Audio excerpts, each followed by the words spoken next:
बहुत साल पहले हिम्मत नाम के नगर में दो पक्के दोस्त धर्म बुद्धि और पाप बुद्धि रहा करते थे। एक दिन पाप बुद्धि के मन में ख्याल आया कि क्यों ना दूसरे नगर में जाकर कुछ पैसा कमाया जाए। इतना सोचते सोचते पाप बुद्धि के मन में हुआ कि वो धर्म बुद्धि को भी साथ लेकर जाए, जिससे दोनों खूब सारा पैसा कमाएंगे और फिर लौटते समय वो धर्म बुद्धि से उसका पैसा किसी तरह से हड़प लेगा। अपनी चाल को पूरा करने के लिए उसने धर्म बुद्धि को दूसरे शहर जाने के लिए मना लिया। दोनों अपने अपने नगर से खूब दूर सारा सामान लेकर दूसरे शहर पहुंच गए। कुछ महीनों तक वहीं रहकर धर्म बुद्धि और पाप बुद्धि ने सामान को काफ़ी अच्छी कीमत में बेचा। जब दोनों ने अच्छी खासी रकम इकट्ठा कर ली तो दोनों एक दिन अपने नगर की ओर लौटने लगे। पाप बुद्धि अपने दोस्त धर्म बुद्धि को जंगल के रास्ते से लेकर आया। रास्ते पर चलते चलते पाप बुद्धि ने धर्म बुद्धि से कहा, मित्र देखो, अगर हम अपने नगर इतना सारा धन लेकर जाते हैं तो समस्या हो सकती है। चोर इसे चुरा सकते हैं, लोग हमसे जलन का भाव रखने लगेंगे और कुछ उधार भी मांग लेंगे। ऐसे में बेहतर होगा कि हम आधा धन इसी जंगल में छिपा देते हैं। धर्म बुद्धि ने पाप बुद्धि की बातों पर यकीन करके धन को छुपाने लिए हाँ कर दी।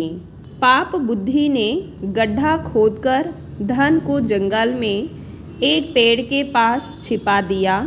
फिर कुछ दिनों बाद बिना अपने दोस्त को बताए पाप बुद्धि मौका देखकर अकेले ही सारा धन उस जंगल से लेकर आ गया।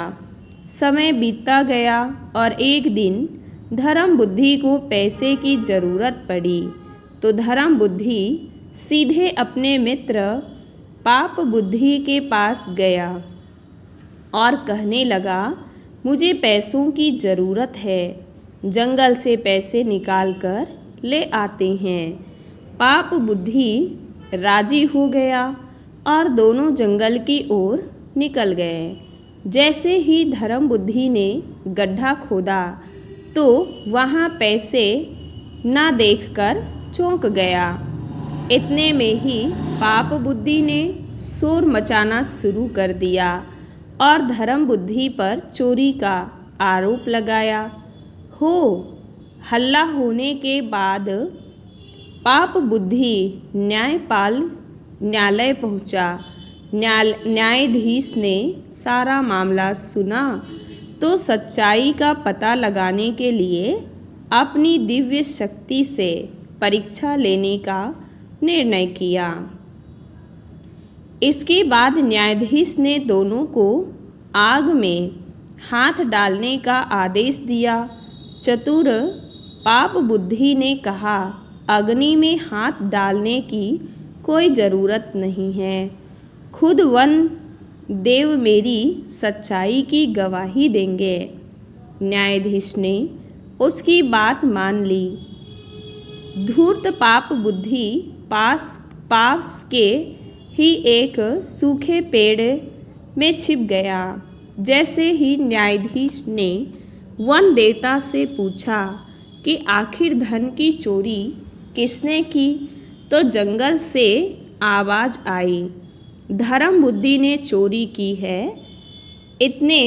इतना सुनते ही धर्म बुद्धि ने जिस पेड़ की तरफ से दोनों की आवाज़ आई उसी पेड़ को आग के हवाले कर दिया।